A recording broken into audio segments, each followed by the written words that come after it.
Welcome to the Bullington Capital Report, hosted by Bill Bullington. For the next hour, you'll receive information on current market conditions and trends that could affect your financial future. If you have a question, you can participate in today's program by calling 216-901-0945. That's 216-901-0WHK. You can also reach Bill by going to his website, bullingtoncapital.com. And now, here's Bill Bullington. Well, welcome back.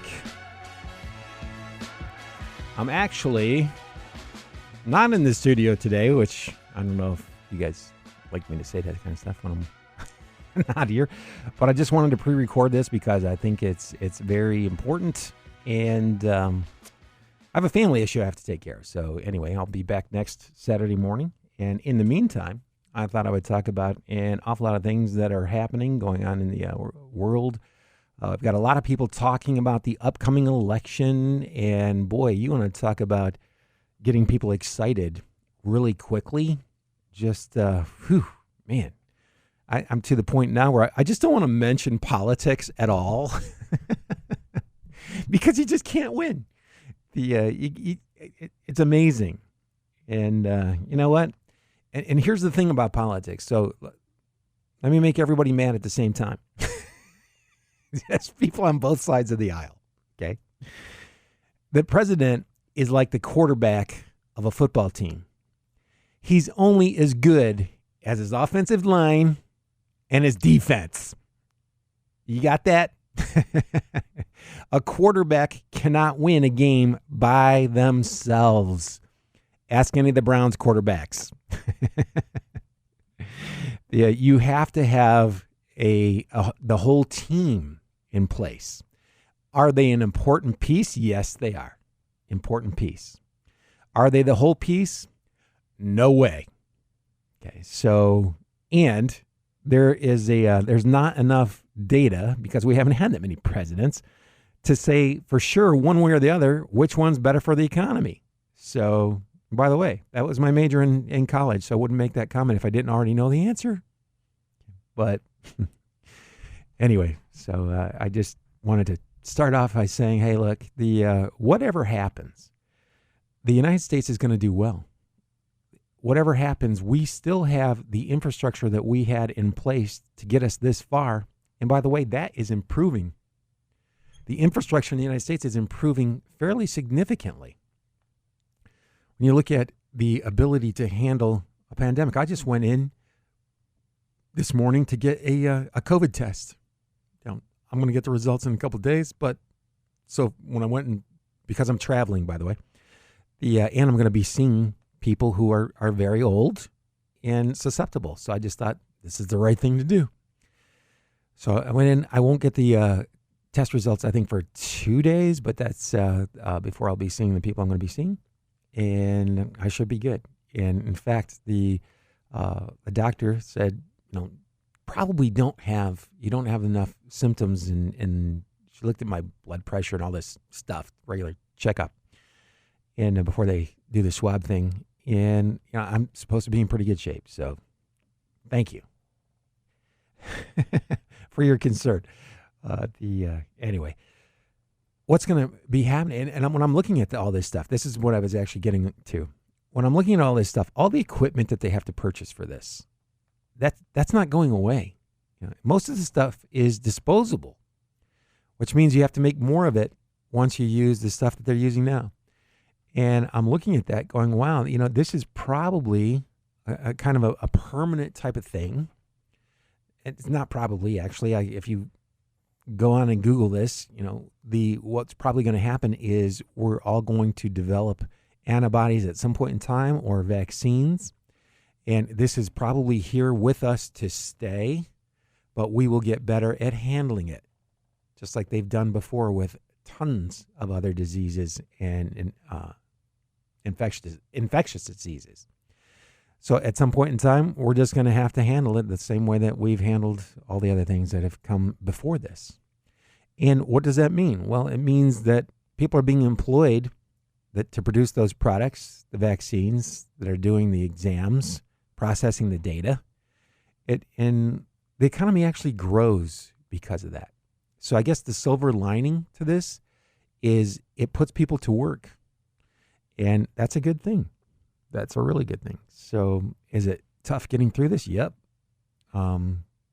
Hopefully they get a vaccine relatively quickly. Hopefully we're able to develop antibodies quickly. Hopefully the herd immunity keeps expanding, building, getting stronger. And when we do get our arms wrapped around this whole thing, by the way, the economy is going to zip back. Why do I say that? Well, because people still like to eat. They still like to wear clothing, drive cars, live in housing, all the kind of stuff, just basically living. And the world population continues to grow, so we have to make more of all those things. The population in the United States is still growing. So this is a temporary thing. It's a long temporary thing. I think we might be breaking a few world records here by the time this is over. In a lot of areas, by the way, there's a lot of good stuff that's going on. I really feel bad for the people that have gotten hit hard, because there are a lot of people that have been hit really hard by this, and eventually that will come back. Now, having said that, I was looking at which categories have been doing the best, and it actually hasn't changed much over the past 5 or 6 years.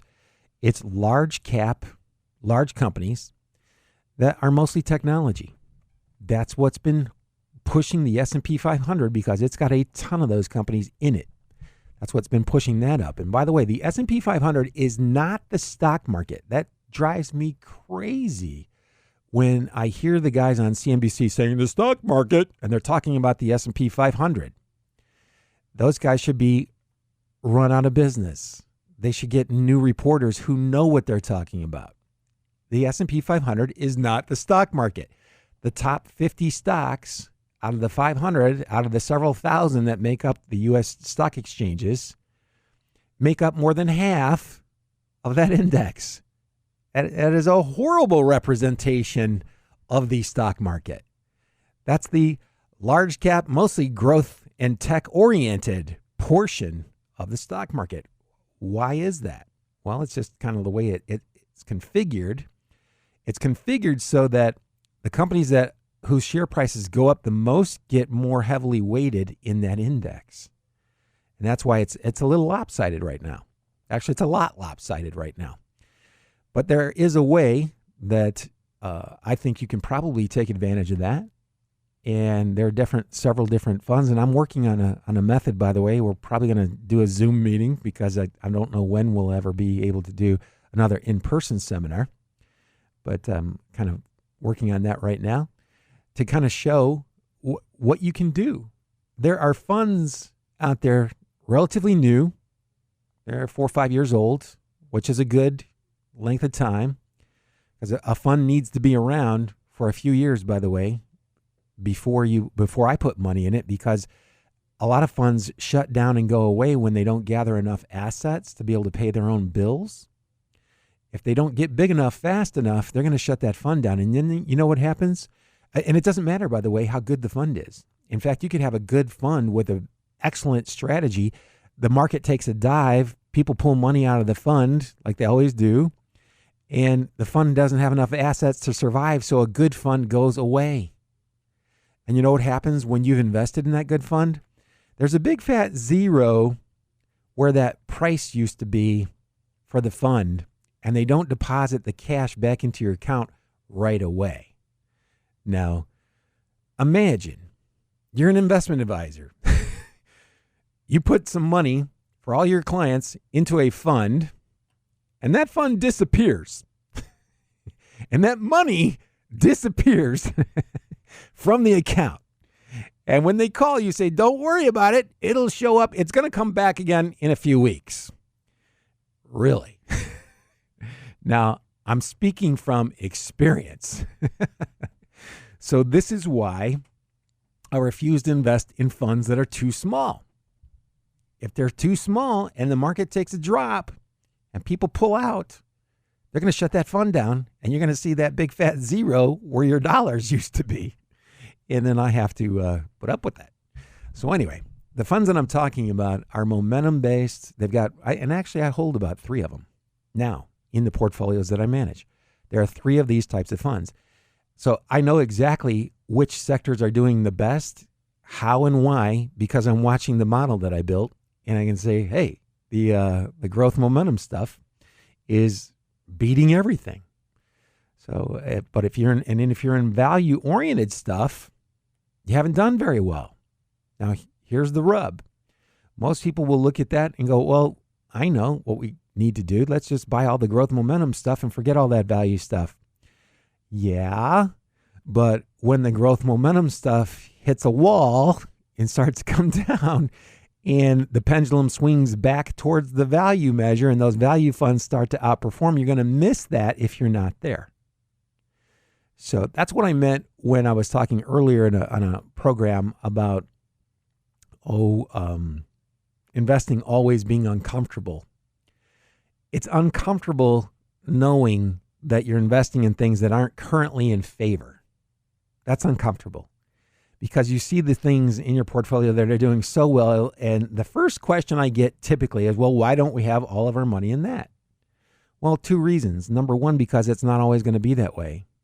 If history does in fact repeat itself for the last 100 years or so, when value comes back into vogue, you're going to be glad you had it. The second reason is you can't predict when that's going to happen. You don't know exactly when that's going to happen. So having a little bit of both, that makes the most sense. And there was a time when you could do a lot of sector rotation. You just hold the top performing sectors, look at it once every few weeks, rebalance your portfolio. That's actually not as productive as it has been in the past. And I think a lot of it's because the funds that are out there, are a lot of funds that are doing that. They're doing the same thing. They put a different spin on it. They actually rank them by size in addition to the speed.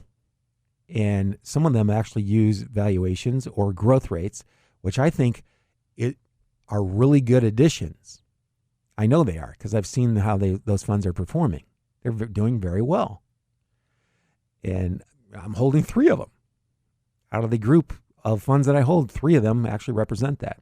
Now, because most of my clients are a little older, we also have a bunch of value-oriented, dividend-oriented paying stock funds in there because they tend to like them and they tend to be slightly less volatile. They don't make as much money when the market's going on a tear. When it's going up really fast, most of the momentum type funds are going to outperform those. When the market's going down really fast, those momentum funds have a tendency to drop more than the dividend-paying value-oriented funds do. When you look at, notice I said drop more. It's not like the dividend-paying stock funds don't go down. They do. They just have a tendency not to go down quite as far. And that's where some of their long-term performance comes from. It comes from not having to make up the steep losses that a momentum fund would have to make up. The good news on the momentum funds is they have a tendency to make it up as long as they don't get too big. If you're a small cap momentum fund, that can be a long time. You can have an underperformance for a very long time.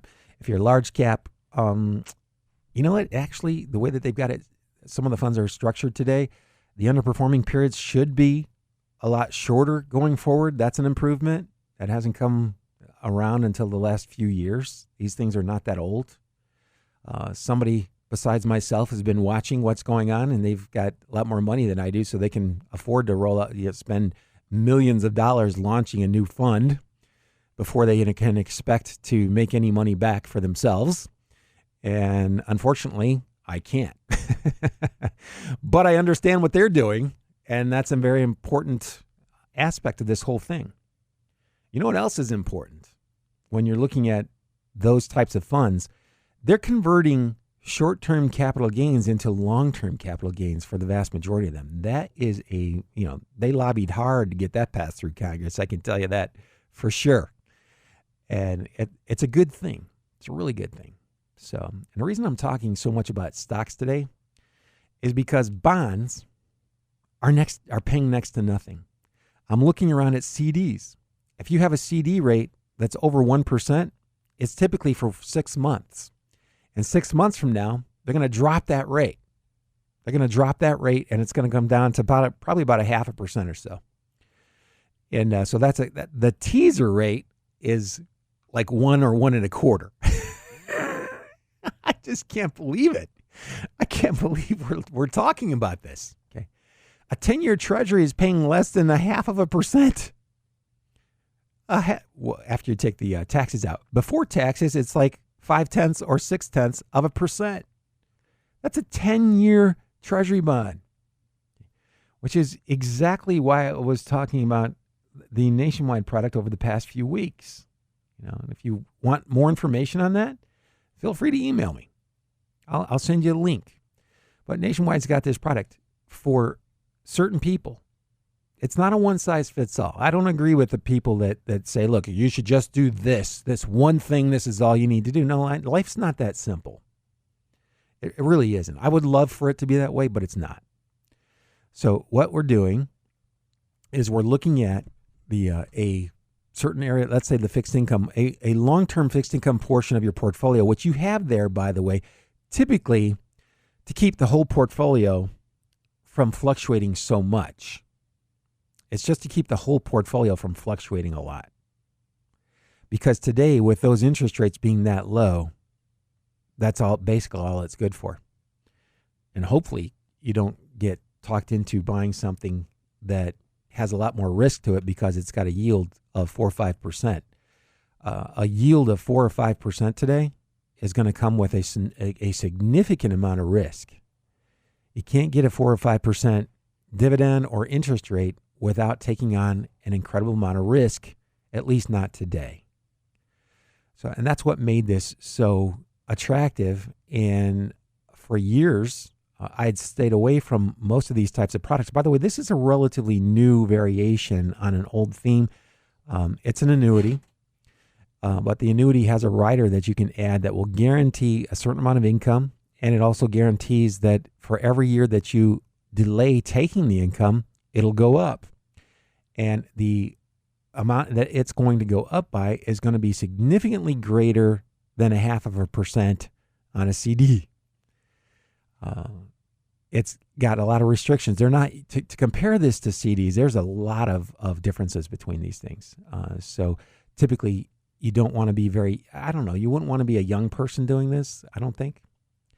Yeah, I think you'd want to be substantially older, getting somewhere within 10 years of needing the money. And I just got to notice I've only got about 2 minutes or less than 2 minutes now before I have to take a commercial break. So we'll talk about this when we come back from the break. Like, who should be looking at this product? Where does it fit into a portfolio? Where does guaranteed income fit into your total portfolio? Because you probably don't want to put all your money in the guaranteed portion. I don't know, unless you've got $10 million and you're never going to invest. You'll never spend the money that they're going to guarantee anyway. Then fine, you can do whatever you want. But realistically, the vast majority of people are not going to want to have all of your money in a product like this, or a product of any kind for that matter, because they all do a whole bunch of different things. I mean, there are literally thousands upon thousands of different types of investment products out there. I think my Morningstar database had around 60,000 funds in it.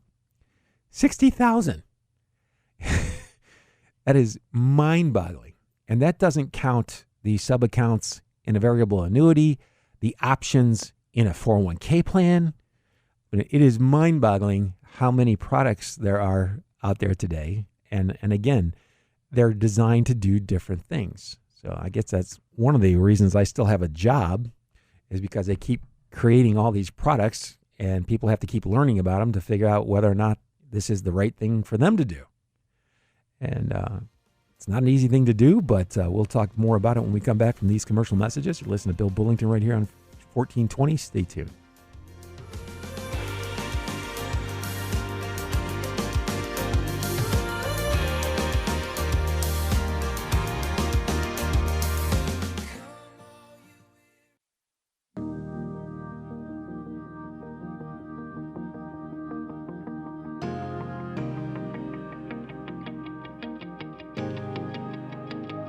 been thinking about time and where does it go?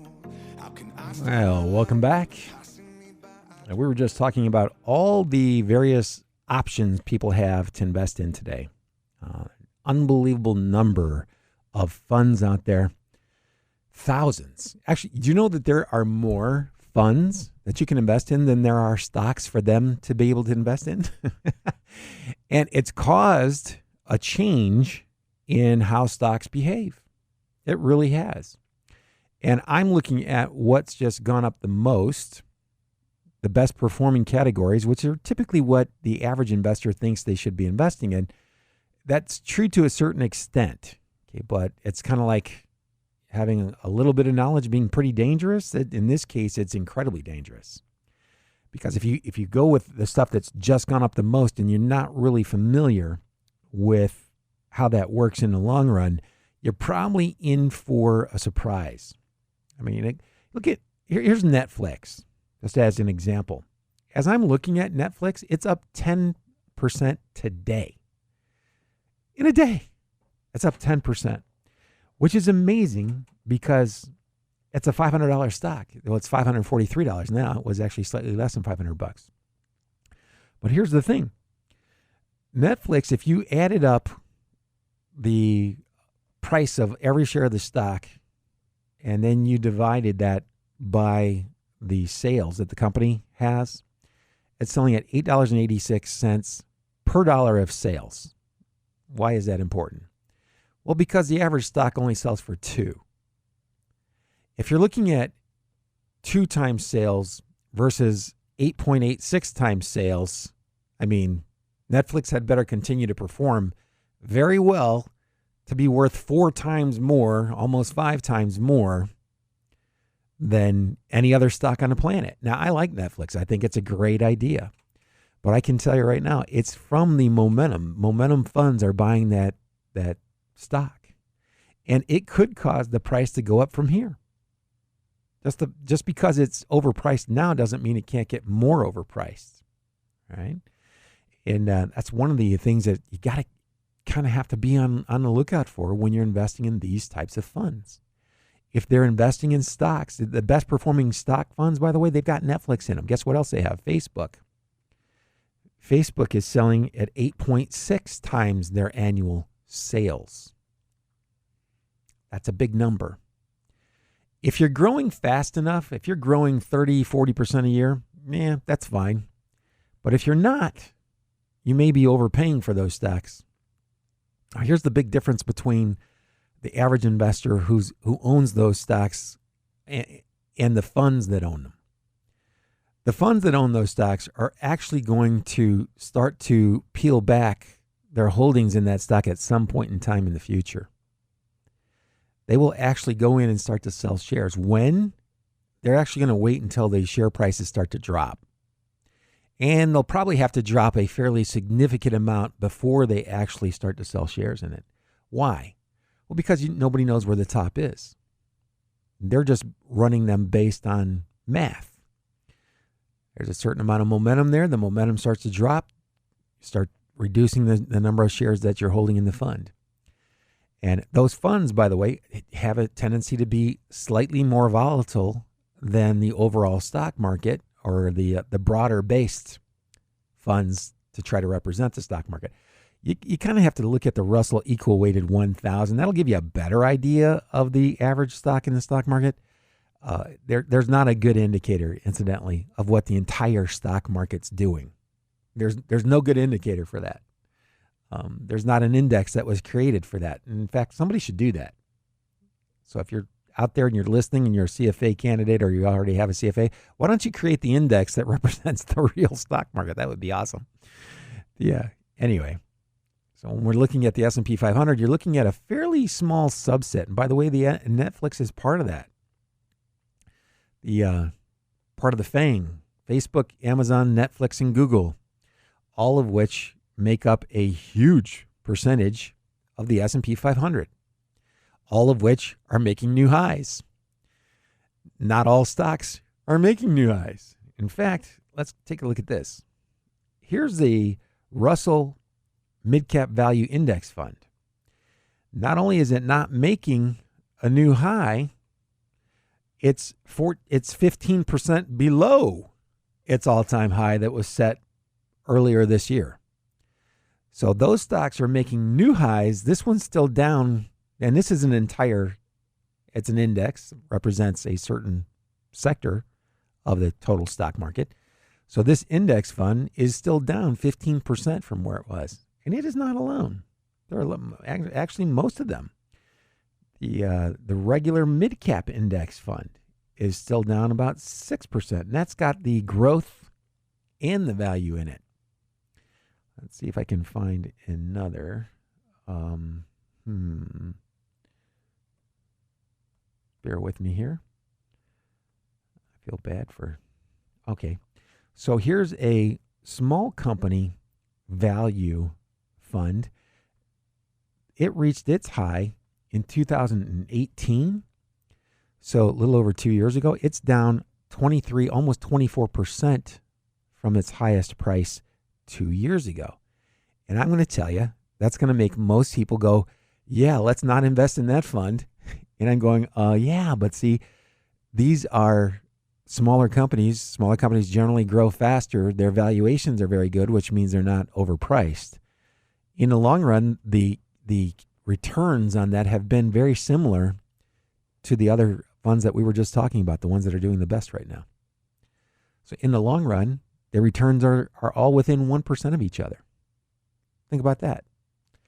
So if you were trying to use logic, the logic should go, I'm going to hold both of those because the average of the two is really kind of higher than the average of either one of them by themselves. Not always, okay. But it actually is going to allow me to avoid guessing at which one's going to do best. Now, if the underperforming index ever does catch up, if it goes back to its long-term average, what that means is it's going to be moving up faster to close the gap one day. We hope. We're not allowed to. Again, you're not allowed to promise anything on these things. But so I think that's a really interesting philosophy. And there are a couple of ETFs out there that I've been using. There are a couple of sectors I've been overweighting lately. One of them I've been overweighting for a while. But what does that mean when I say overweight a sector? Well, let's say healthcare, for example. Healthcare is comprised of a bunch of different businesses. Actually, there are a bunch of different industries. So the sector is made up of a bunch of different industries. But they're all related to healthcare some way, shape, or form. Some of them make the equipment that they use in the hospitals. Some of them make the disposables. Some of them make pharmaceutical products, drugs. Some of them are biotechnology that make drugs, that make equipment, to read your DNA, all kinds of stuff. So they're all related somehow, some way, shape, or form to healthcare. So I've got a model that will invest in those companies, and there are 3 funds in it, and they're actually actively managed. That means somebody's out there picking the stocks, looking at things like profit margins, sales, what they think is going to be the future of the product. And why am I using that when I just said I like to use math? Well, I like to do both, quite frankly. And for this particular area, I think it's been a big help over the years. But you can add stuff like that to a portfolio to try to keep higher returns. When you look at how that model would have done over the past 20, 30 years, it makes sense. The healthcare costs are rising faster than the overall cost of inflation. That's been a long-term trend. The 60 and over portion of the population's the fastest growing portion of the population. What happens as you get older? I can tell you go to the doctor more often. I'm starting to go to the doctor a lot more often, which is really depressing. Anyway, it's very expensive. So I decided, that makes sense. And I've resisted that because healthcare was always represented pretty healthily in most of the indexes that I'd been investing in. But I'm looking at this and I'm going, you know what? I think I'm going to add a little bit more money to that. So it could make a pretty big difference if the past repeats itself Right now, valuations are not extended in that area. The growth rate's faster than the overall stock market is, which it has been for quite a while. So if I add a little bit more to that, hopefully I'll get better returns on that than I would if I didn't overweight that. Same thing with the semiconductors. I've been talking about that now for, 3 years. And they've done very well. And their growth rate's still the fastest growth rate of any industry on the planet. Semiconductors. Why? Because 5G. Because 5G touches everything. It's not just 5G. It's not your phones. Your phones are 5G, and they talk a lot about that. That technology was developed for the driverless trucks. That's what they developed that technology for. They realized later, after they started going down that path, they're like, hey, wait a minute. We can actually run the cell phones on these same networks, which means that we can have kids playing games at super high speeds that they could not have done before because the games would continuously time out. And if you don't know what that phrase time out means, ask your grandkid. They'll know. But the bottom line is you could be watching a video on your cell phone and it stops. And you're like, oh, and you're waiting for it to catch up. Okay. So with the 5G, that solves some of that problem. And it's gotten into everything. I mean, they're putting this in toys. They're putting this at some point in time. I'm pretty sure it's going to be in your toothbrush because at 2 minutes it's going to stop so you don't have to actually watch have a watch. Watch, that'll happen. You watch. That will absolutely happen. But it's happening now in a bunch of different areas. And what's interesting about this whole thing, you got to have semiconductors for that. So it's kind of interesting. And every time there's a new iteration or an upgrade or something that the current infrastructure doesn't support, they have to replace it. That's kind of cool. It's like chocolate. You can't just stop eating chocolate one day. At least you can if you're me. But I'm just kidding. So anyway, to being able to take those, overweight those in a portfolio, I think it's a good idea. It's a good idea. Now, I'm going to backtrack a little bit. I'm going to change the subject. And I'm going to go back to the fixed income portion because I've been talking about this nationwide product for quite a while. And I think it's something that everybody needs to hear. It's a guaranteed product. Again, the guarantees are only as good as the company that are making the guarantees. So you want to make sure that the insurance companies that you're dealing with when you're dealing with these types of products are highly rated. Do the best you can because they're making guarantees that they're going to have to stand behind, and they need to be able to honor those. And you need to do as much research as you can to try to figure out whether or not you think that this company can actually pay off. And anyway, I really like, and they're not the only ones. I mean, there are other people out there that have products that are very similar to this. I just have a lot of experience with these guys, and they do have extremely high credit ratings. So because somebody had asked me a question that I had to look up the answer to a few weeks ago, and he was asking if the obligations were a part, or the investments were a part of their general account, the general investment account for the insurance company. The answer is yes. So insurance companies take in premiums. They invest those premiums. They try to earn a return on the premium, and that's what they pay claims out of. So yes, this is part of the general obligation of Nationwide. So I thought that was pretty cool because they're not making direct investments in the stock market. They're not making direct investments into the other indexes that they're using. They're basically using options, and they're on the hook for that. They're the ones that are managing that. And I can tell you for sure, you don't want to be managing your own option portfolio. That is a nightmare. That is incredibly difficult to do. It's incredibly difficult to do well. So you want to keep with people who are experts in their field. And what does that offer you? Well, experts probably going to do better than you. Nationwide's managing a ton of money.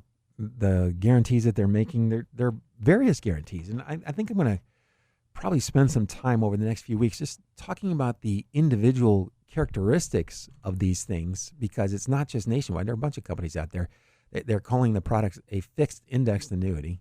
And I think under current conditions, this is something a lot of people should take a look at. Not for everybody. Definitely not for everybody. But under current conditions, with interest rates being as low as they are, now, and I'm going to make a confession here. I'm 57. Okay? I almost never talk about how old I am. I'm 57 years old. I put this in my portfolio because it's taking a very important place. It's taking a place that was invested in bonds paying around 2%. That's the reason. And I'm within 10 years. And by the way, 10 years from now, the benefit that I could take today, well, actually, you have to wait 1 year. The benefit that I could take after 1 year, first of all, I don't need the income in a year. Secondly, it's going to go up 7% per year every year that I delay it, kind of like Social Security. So I could get a very competitive return next year if I wanted to start taking income from it right away. And by the way, they would pay for the rest of my life. That's the hook. That once you enter into one of these contracts, they're on the hook now. Nationwide's got to pay that amount of money out for the rest of my life. That's pretty good. That's where we talk about the guaranteed income. That's where that comes from. Again, only as good as Nationwide. It's guarantee. So why am I doing that? Well, because I just moved a bunch of money from a bunch of bonds that were paying around 2% with risk into this thing that is going to pay more than 2% if I wanted to take it out now, but will also guarantee that it'll go up. So I hear the music. It means I'm obligated to take a commercial break. Stay tuned. You're listening to Bill Bullington right here on 1420.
And we're back.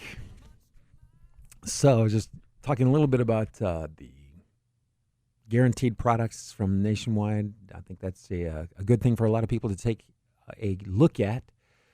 Just take a look at it. You know, it may not be the right answer for you. That's one of the jobs of a fiduciary, is to consider all the available options, try to pick out those that are the most pertinent, try to explain them best of our ability, and to help you decide which ones are the best for you. So that's kind of neat, and I like that method of doing business. I think it should have been like this from the very get-go. You know, they haven't. This wasn't a requirement of fiduciaries. It wasn't a requirement to be a fiduciary. You're still not required to be a fiduciary in a lot of cases, by the way. But it's how I like to do my business, and it's been working for me for a very long time period. And so anyway, I just thought I would kind of follow that up by saying, you know, when you do this, you can actually, if you email me, I'll send you a link. You can go in and kind of play around with, here's my age and here's the amount of income I'd like to receive, how much money would I need for that, or you can do it the other way, is here's my age and here's how much money I have, how much income can I generate.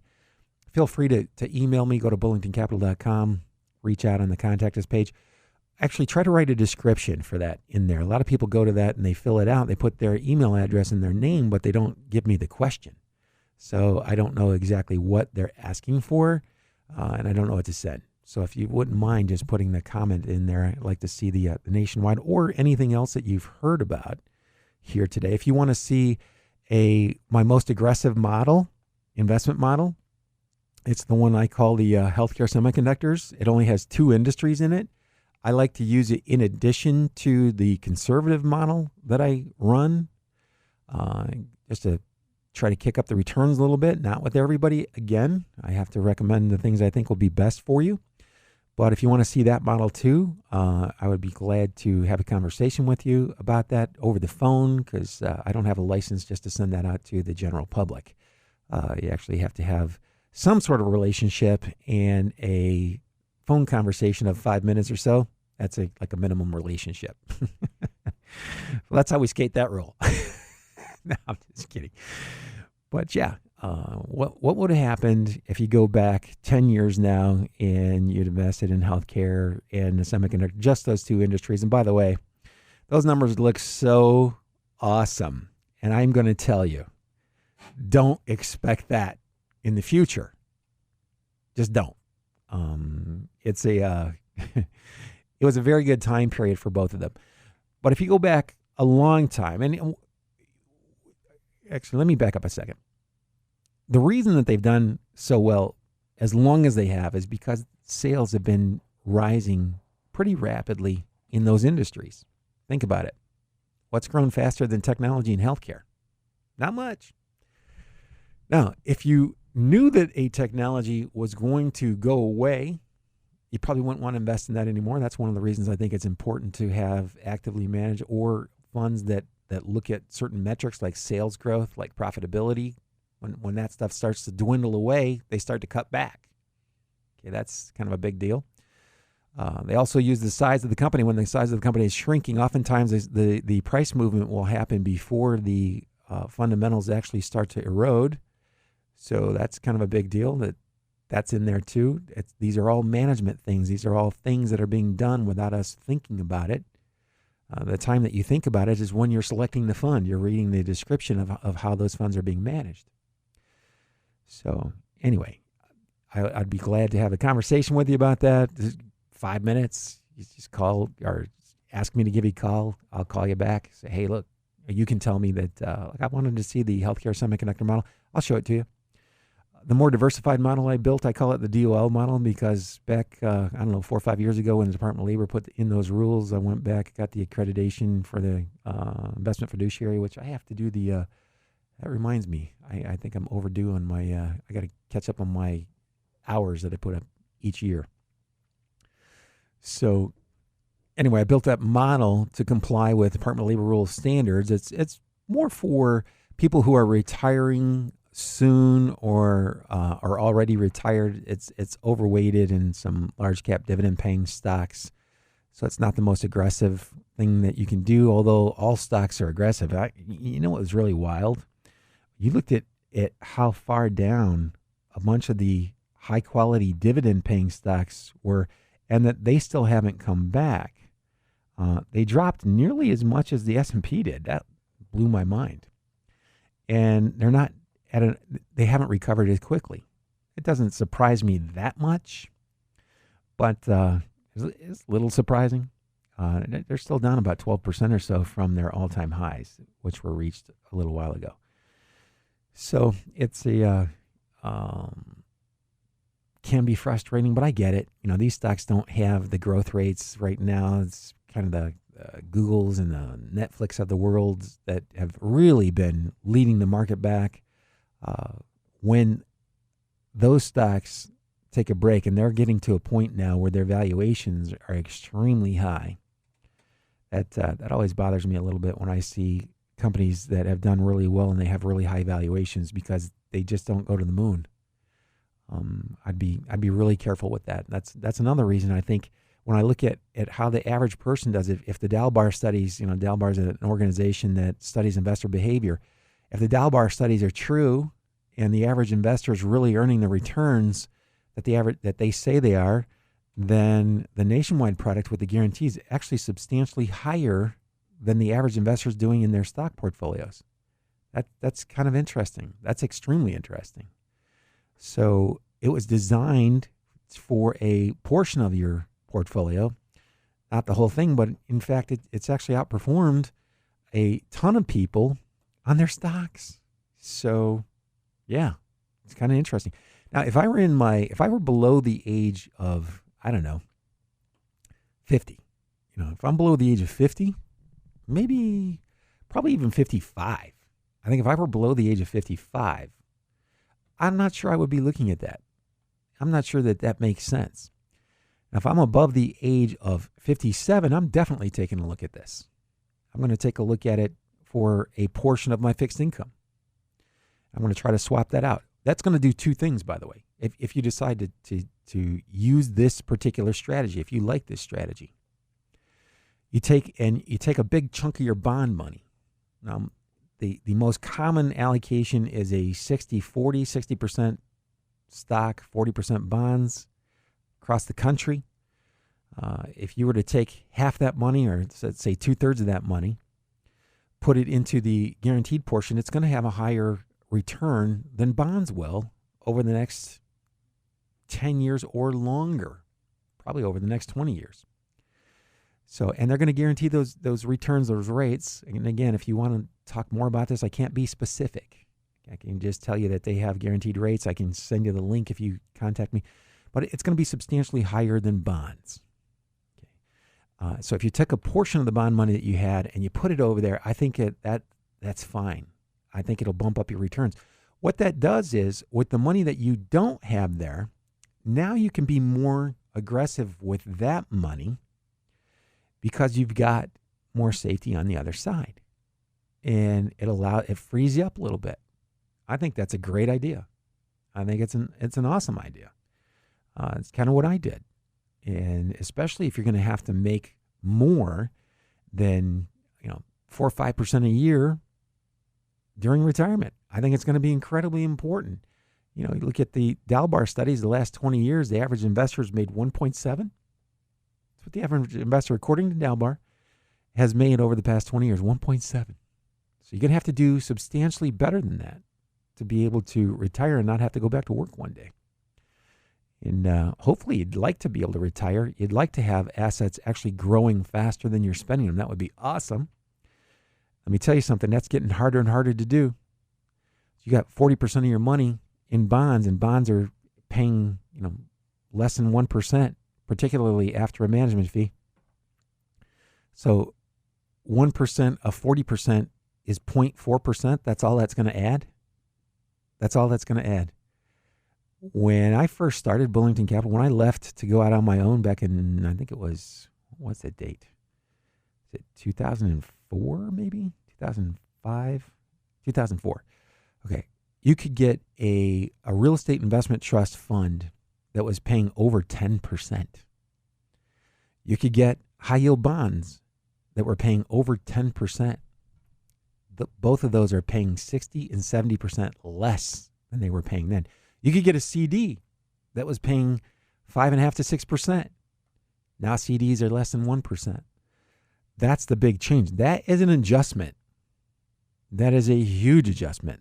That's why I'm using such lower numbers going forward when I talk about the future. I'm using a lot lower numbers because we can't rely on those interest payments coming from the fixed income portion of the portfolio anymore. And normally those would be quite a bit. I hear the music. That means I'm being kicked off the air. I'm just kidding. Yeah. Anyway, you've been listening to Bill Bullington. I'm here every Saturday morning from 11 to noon and 14:20. Have a good weekend, everybody. Good luck and good investing. You just caught another edition of the Bullington Capital Report, broadcasting every Saturday at 11 a.m. on AM 1420. The Answer. If you have a question and you'd like to speak to Bill personally, you can call him at 330-664-0700. That's 330-664-0700. Or online at bullingtoncapital.com. That's bullingtoncapital.com. Past performance may not be indicative of future results. Therefore, no current or prospective client should assume that the future performance of any specific investment strategy, including the investments and/or investment strategies recommended and/or purchased by advisor, or product made reference to directly or indirectly will be profitable. Different types of investment involve varying degrees of risk, and there can be no assurance that any specific investment will either be suitable or profitable for a client's investment portfolio. No client or prospective client should assume that any information presented serves as the receipt of or substitute for personalized investment advice from the advisor or any other investment professional. The preceding program has been paid for by Bullington Capital Management, LLC.